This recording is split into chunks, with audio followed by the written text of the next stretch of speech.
Okay, welcome back to my YouTube channel, J Diary. Okay, good morning to my dear friends. In previous class, actually, I told you about the per unit impedance of the transformer, LV side and HV side. So conclusion is per unit impedance of the transformer is fixed at primary as well as secondary. So, but the Z base means base impedance at LV side and HV side, it is different, but per unit impedance is same, primary as well as secondary side. So next, today I will focus on the voltage regulation, but before moving towards the voltage regulation, I will give you some more clarification about this per unit concept. So focus on the thing. You know what will be the R per unit? These are important thing actually. You can easily solve the numerical if you know all these things.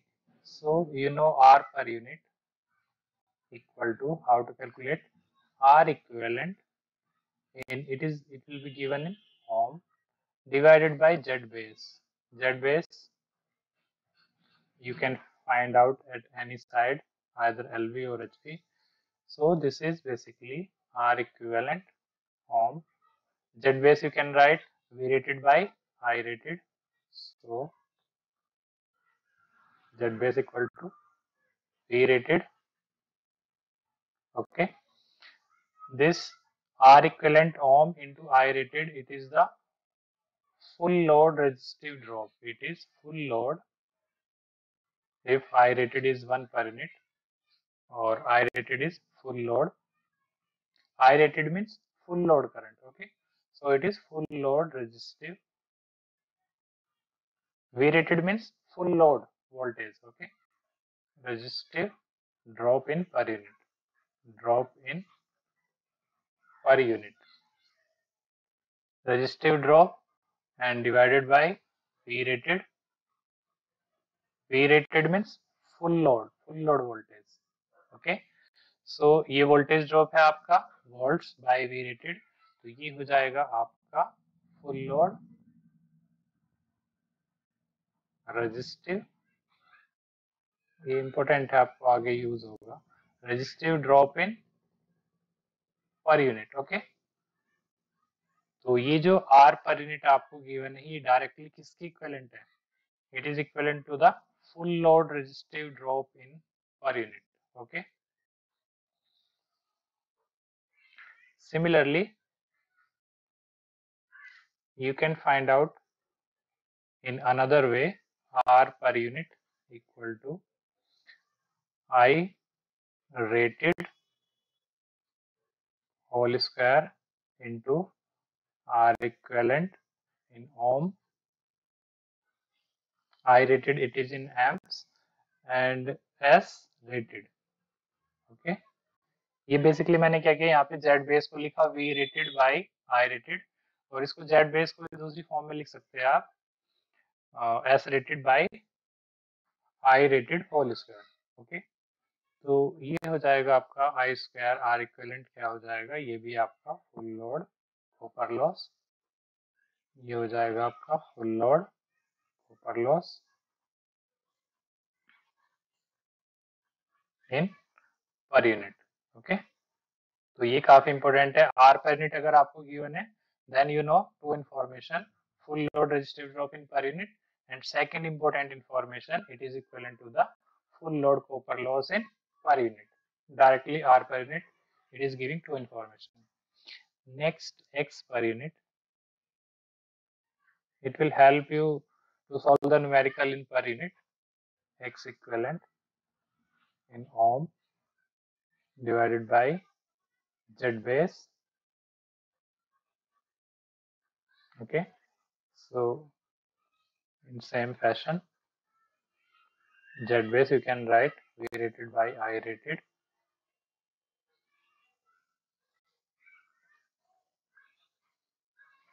and this X equivalent into I rated, this is basically full load reactive drop.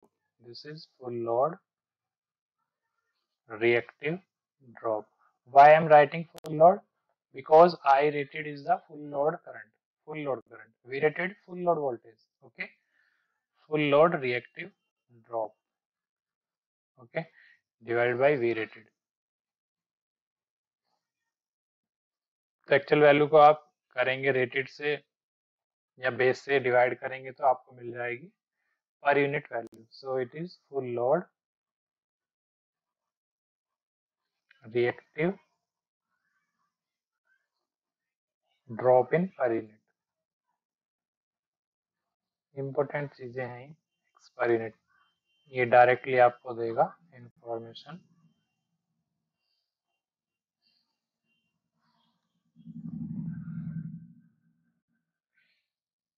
कोई भी value अगर आपको for example कोई value है आपको ए per unit में अगर आपको निकालनी है तो फॉर्मूला क्या है? A actual value divided by a base value. अगर आप एक्चुअल वैल्यू को बेस वैल्यू से करेंगे divide, then you will get a per unit. तो वही मैंने यहाँ पे किया. ये आपका रिएक्टिव ड्रॉप को वी रेटेड से मैंने किया बेस वैल्यू या फिर रेटेड वैल्यू को ही बेस वैल्यू आप कह रहे हैं यहाँ पे. ठीक है. तो इसको मैंने डिवाइड किया, then you are getting full load reactive drop in per unit. Okay. Similarly x per unit in another form you can write equal to x equivalent. ये है आपका बेसिकली ओम में. ठीक है. सेकेंड फॉर्म में इसको लिख सकते हैं I rated whole square.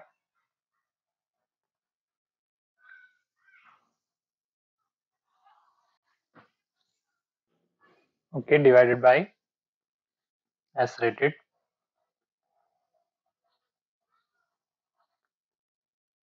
This is basically I square into x. What it is? Full load reactive loss. Full load reactive loss. वो ध्यान देना, वो वोल्टेज ड्रॉप है, ये लॉस है, पावर लॉस है basically. Full load reactive loss divided by S rated.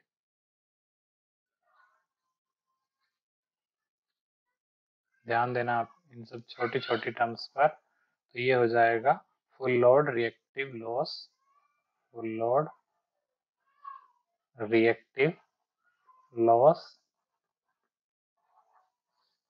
In per unit. Okay. थोड़ा सा ध्यान, वहां पे वोल्टेज ड्रॉप है, ये लॉस है. ओके. नेक्स्ट अगर आपको निकालना है जेड पर यूनिट, ये कैसे निकालेंगे आप? ये आप किसी भी साइड निकाल सकते हो, आइदर प्राइमरी और सेकेंडरी. बस आपको ध्यान देना है कि ये जो आपका जेड इक्विवेलेंट है ये उसी साइड हो जिस साइड आपका जेड बेस है. ठीक है.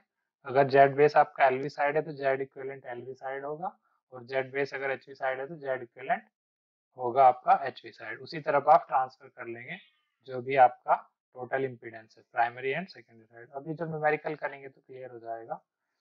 इसको भी आप लिख सकते हो जेड इक्विवेलेंट. अभी पर यूनिट में जब करेंगे न्यूमेरिकल तो आपको समझ आ जाएगा अभी क्या चल रहा है. फिर आप अगर आपको ये सब चीजें समझ आ गई तो आप पीएस बिमरा का कोई भी न्यूमेरिकल आप पर यूनिट से कर सकते हैं. ठीक है.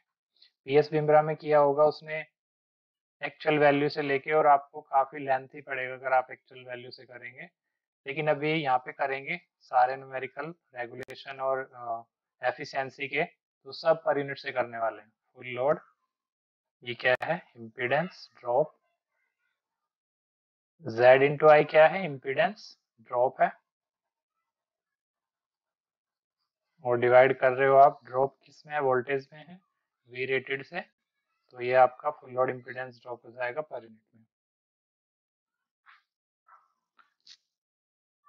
तो Z पर यूनिट डायरेक्ट आपको क्या देगा? Full load impedance drop in per unit.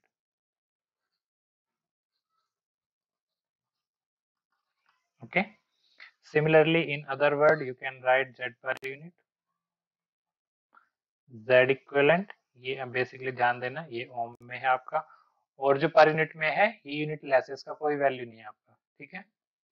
Per unit quantity का कोई भी यूनिट नहीं है, क्योंकि जैसे ही आप डिवाइड करते हो एक्चुअल को बेस से तो यूनिट कैंसिल हो जाती है, ठीक है। तो ये आ जाएगा यहाँ पर आई रेटेड होल स्क्वायर। इसलिए पावर सिस्टम में बेसिकली आप पर यूनिट में डील करते हैं, क्योंकि वहां पे कई सारी क्वांटिटी आपकी पावर, वोल्टेज, करंट, तो डिफरेंट डिफरेंट यूनिट्स है सबकी, तो उनको एक ही प्लेटफॉर्म पे आप कन्वर्ट कर लेते हो with the help of, sorry it is rated with the help of per unit system. तो आई स्क्वायर जेड क्या आएगा आपका, basically full load apparent power loss आएगा,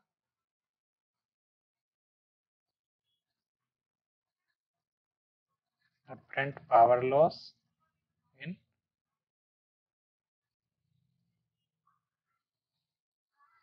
डिवाइडेड बाय एस रेटेड करेंगे आप, तो ये पर यूनिट में आ जाएगा, ठीक है। तो ये होगा full load apparent power loss इन पर यूनिट।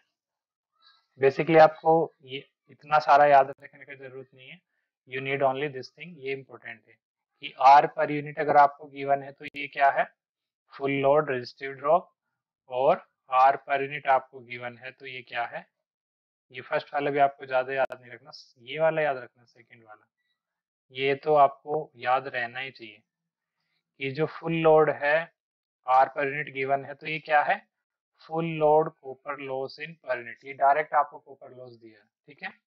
आपको निकालने की जरूरत नहीं है, डायरेक्ट गिवन है आपको। नेक्स्ट अभी चलते हैं वोल्टेज रेगुलेशन की तरफ, very very important topic voltage regulation, क्योंकि इससे आपका न्यूमेरिकल आता है, पूछेगा कि at maximum voltage regulation what will be the power factor, at zero voltage regulation what will be the power factor. So this is very important topic and easy also, voltage regulation. इसमें student confuse रहते हैं कि जो per unit है voltage किसे लें, तो no load लें, फुल लोड लें, किसको किससे डिवाइड करें, वोल्टेज रेगुलेशन में फॉर्मूला क्या है, काफी कंफ्यूजन रहता है इसमें। तो वो कंफ्यूजन अभी दूर करने वाले हैं, जिससे आप सारे न्यूमेरिकल बना लेंगे आप पर यूनिट में ही पीएस बिम्रा के। अभी लिख लेते हैं बेसिकली अप्रोक्सीमेट वैल्यू जो है आर पर यूनिट का, ये कितना होता है ट्रांसफार्मर में, it is basically approximate 0.01 per unit, ठीक है। Are per unit, x per unit जो है आपका leakage reactance, it is basically 0.10 is high होती है थोड़ी compare to the resistance. Next RC जो है आपका कोर लॉस कंपोनेंट जो है, that is very high 100 per unit, and X phi magnetizing component, it is basically 25, आप एक बार वैल्यूज क्रॉस चेक कर लेना, 25 पर यूनिट, ओके। सो ये वैल्यूज आप क्रॉस चेक कर लेना एक बार। वोल्टेज रेगुलेशन बेसिकली अभी समझते हैं, सेकंड अप्रोक्सीमेशन वाला जो हमने बनाया था ट्रांसफार्मर का इक्विवेलेंट सर्किट डायग्राम, उसी से समझेंगे वोल्टेज रेगुलेशन।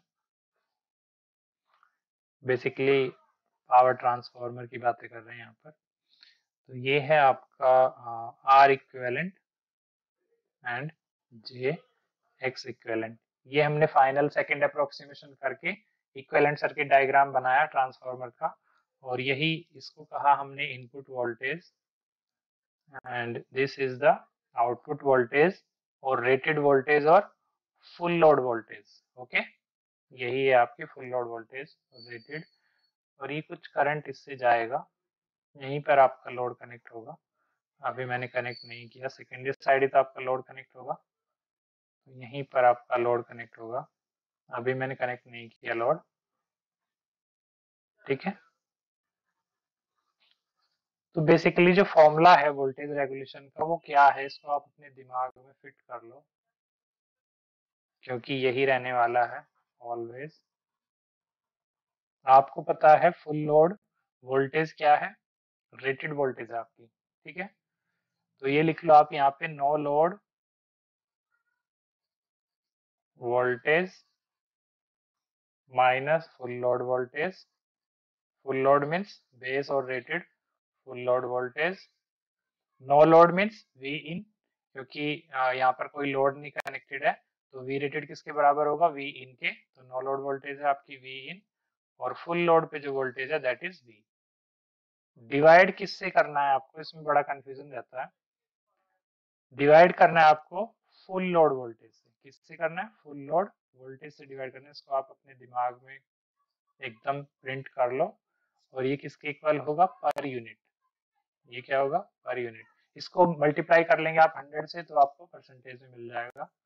ये होगा पर यूनिट में। ओके, तो बेसिकली आपका वोल्टेज रेगुलेशन का फॉर्मूला क्या आया, this is V in no load voltage minus full load voltage, और at any load voltage V divided by V। तो V क्या है आपकी, ये रेटेड वोल्टेज है। यहाँ पे साइड में मैं लिख भी देता हूँ कंफ्यूजन के लिए, वेयर, आपको कंफ्यूजन ना हो, where full load voltage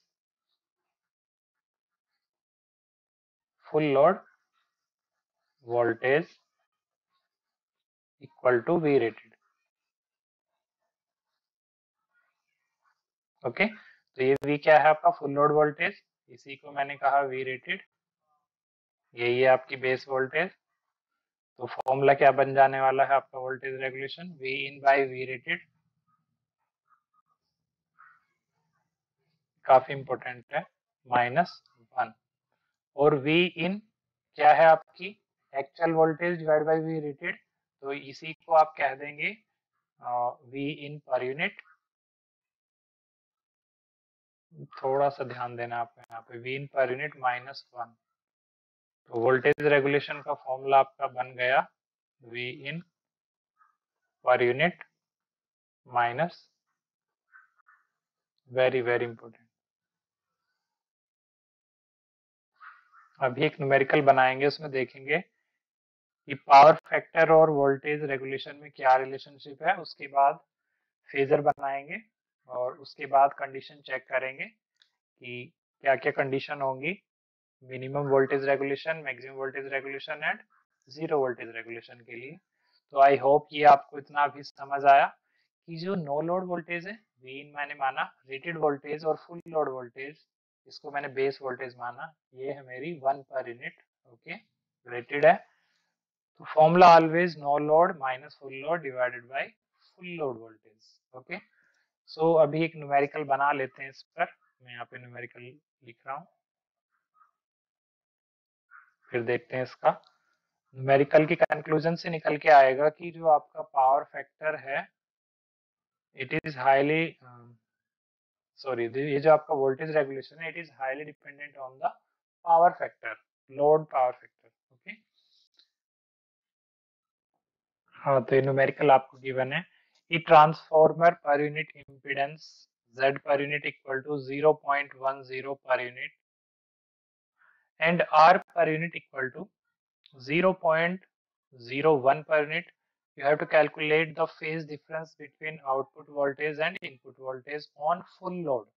Okay, on full load. Full load means current equal to 1 per unit.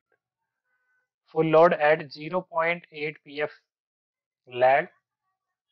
Okay, 2 at unity pf, third 0.8 pf leading.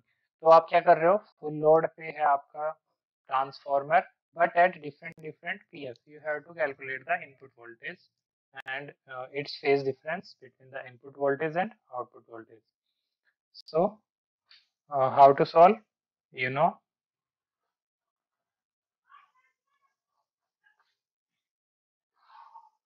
this is basically R per unit in per unit and J x per unit, and total is Z per unit. Okay, some load is connected at 0.8 pf lag, इसको थोड़ा ध्यान से समझना है। Current आपको given है 1 पर unit, okay, full load means 1 per unit. We इन आपको बताना है, और हाँ, यहाँ पे जो वोल्टेज है V, that is rated voltage at 1 पर यूनिट, 1 एंगल 0 पे आपको वोल्टेज गिवन है, ठीक है, फुल लोड वोल्टेज आपको गिवन है। तो V इन कैसे निकालेंगे आप? Simple, V in equal to I Z equivalent, और Z पर यूनिट में डील कर रहे हैं, तो यहाँ पे Z, सॉरी, ये होगा आपका Z पर यूनिट, ठीक है, Z per unit plus V, ये रेटेड वोल्टेज है आपकी पर यूनिट, 1 पर यूनिट, ठीक है। तो I है आपका 1, और I because it is phasor quantity, you have to write its phase angle also. Phase angle is minus cos inverse 0.8, it is 36.86. Okay, that's why I'm writing here, into Z per unit 0.10, and theta equivalent जब आप angle निकालेंगे तो ये होगा आपका 84.26। ये कैसे निकालेंगे? यहाँ पे देख लो आप, आपको गिवन है Z per unit, and Z per unit आपको गिवन है, R पर यूनिट ये होगा, इम्पीडेंस ट्रायंगल है आपका, and this is JX per unit, और ये एंगल है आपका थीटा इक्विवेलेंट, इम्पीडेंस एंगल। तो ये आप निकाल सकते हैं सिंपली X बाई R से, तो ये आ जाएगा आपका 84.26। ये होगा प्लस पॉजिटिव एंगल होगा ये, Z के लिए पॉजिटिव। इसको आप जब आप सोल्व करेंगे then you will get V in equal to 1.070 angle 3.94 degree, okay. तो V इन आपको मिल गया, फेज एंगल मिल गया आपको V इन का कंपेयर टू V। अभी इसका फेजर डायग्राम बना लेंगे। फेजर डायग्राम अगर आप बनाएं तो आपका V यहाँ पर है 1 पर यूनिट, एंगल I कहाँ पर है आपका? Something here, minus 36.86, okay.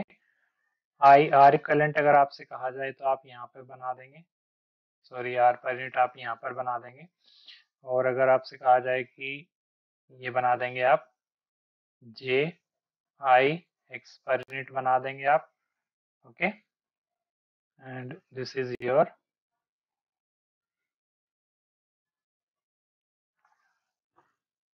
तो V इन होगा आपका V plus I R per unit plus JX पर यूनिट, ओके। और ये एंगल होगा आपका, what is this angle? Complete angle है आपका, आप थोड़ा सा यहाँ पे ध्यान देना, ये एंगल आपका फाई है, फाई, और यू कैन से 36.86, और ये जो आपका कंप्लीट एंगल है, ये जो आपका कंप्लीट एंगल है, ये थीटा इक्विवेलेंट है। ये क्या है? Complete angle theta equivalent, and it is 84.26, okay. तो ये है आपका phasor diagram. What is the phase angle between V and V in? This is basically delta, and it is very small, and this is delta 3.94, okay। ये किस angle पे है? 3.94। तो ये काफी स्मॉल एंगल है आपका, 3.94 degree between the input voltage and output voltage. तो अगर आपसे कहा जाए कि वोल्टेज रेगुलेशन क्या होगा इसका? Voltage regulation equal to V in per unit -1, okay. Formula भी निकाला था हमने। V इन पर यूनिट क्या है? मैग्नीट्यूड लो आप यहाँ पर, मैग्नीट्यूड इज 1.070 माइनस 1, तो ये होगा आपका 0.0, how much? 0.07 per unit. Voltage regulation को आप परसेंटेज में निकालेंगे तो it is almost 7%, okay. Voltage regulation is 7%। तो होप, आई थिंक आपको अभी समझ आया होगा थीटा इक्विवेलेंट। और बेसिकली जो आपका ये वाला एंगल है ये कंप्लीट थीटा इक्विवेलेंट है, और if I talk about this angle, this is basically theta equivalent minus phi, phi power factor angle है नीचे वाला, ठीक है। कंप्लीट आपका थीटा इक्विवेलेंट है, तो ऊपर वाला कितना होगा, theta equivalent minus phi, okay. क्योंकि ये भी आपको आगे काम आने वाला है, इसलिए मैंने आपको एंगल यहाँ पे क्लियर किया। ये है बेसिकली आपका थीटा इक्विवेलेंट माइनस फाई, नीचे वाला फाई है और टोटल आपका थीटा इक्विवेलेंट है, okay. So next part, similarly you can find out the input voltage V in. For second part it is second part में क्या है आपका यूनिटी पीएफ है, तो आई है आपका यूनिटी पीएफ पे एंगल कितना होगा, 0।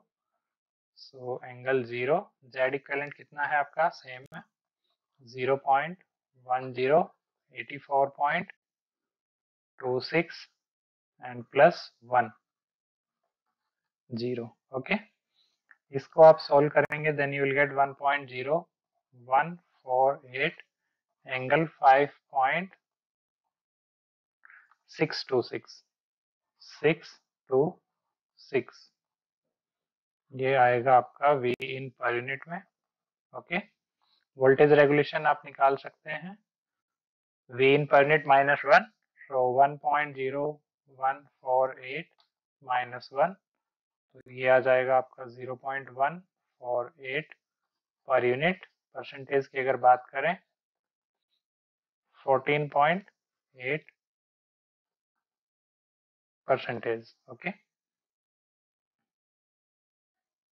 14 नहीं 14 नहीं, कुछ मिस्टेक हो गया आई थिंक। हाँ ये आएगा आपका, ये मिस्टेक है ना यहाँ पे, 1.0148 -1 करेंगे तो क्या मिलेगा आपको, 0.0148 मिलेगा पर यूनिट में। हाँ ये आएगा बेसिकली 1.4, इतना कहाँ से वोल्टेज, 1.48%, ओके। थर्ड केस में आप देख लेते हैं, तो यहाँ पे ऑब्जर्वेशन क्या है आपका, ये है यूनिटी पीएफ पर, ऑब्जर्वेशन लास्ट में करेंगे, ये और निकाल लेते हैं एक बार, 0.8 पीएफ लीड पर क्या होगा V in per unit, it is angle 10 plus 1, angle यहाँ पे होगा 36.86, लीडिंग है तो एंगल पॉजिटिव, इंटू 0.10 एंड 84.26, तो ये आपका आने वाला है 1.0702 एट एन एंगल 5.158, ये आप चेक कर लेने को अपने आप से करके। तो वोल्टेज रेगुलेशन क्या होगा आपका, 1.0702 -1, it will be 0.0702, ओके। नहीं ये आप यहाँ पे मिस्टेक हो गया, let me raise it.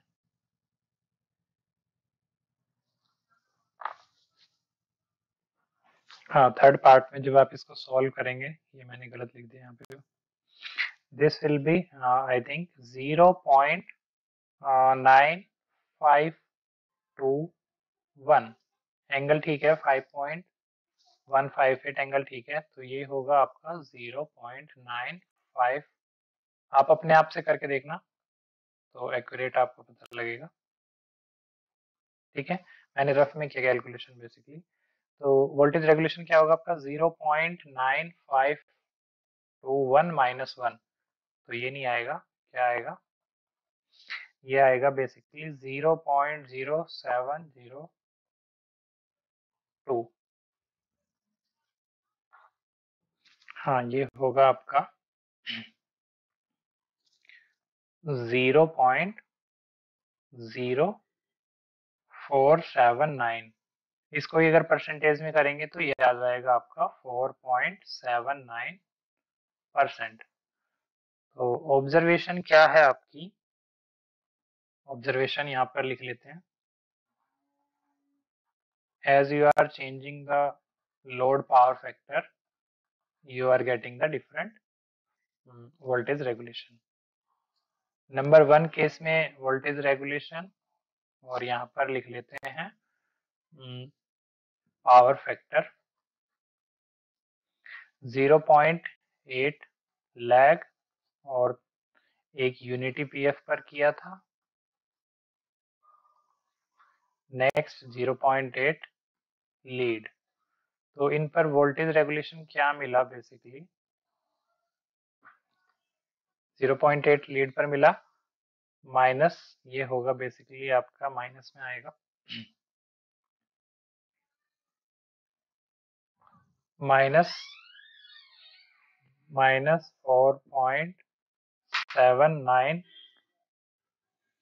So there is a conclusion at 0.8 lagging PF, voltage regulation 7%, at unity power factor 1.48%, and at 0.8 leading power factor voltage regulation is minus 4.79. So you can say one conclusion, that means behavior of voltage regulation changes as per PF changes. Okay, तो कैसे change हो रहा है इसके लिए अभी आगे phasor से समझेंगे।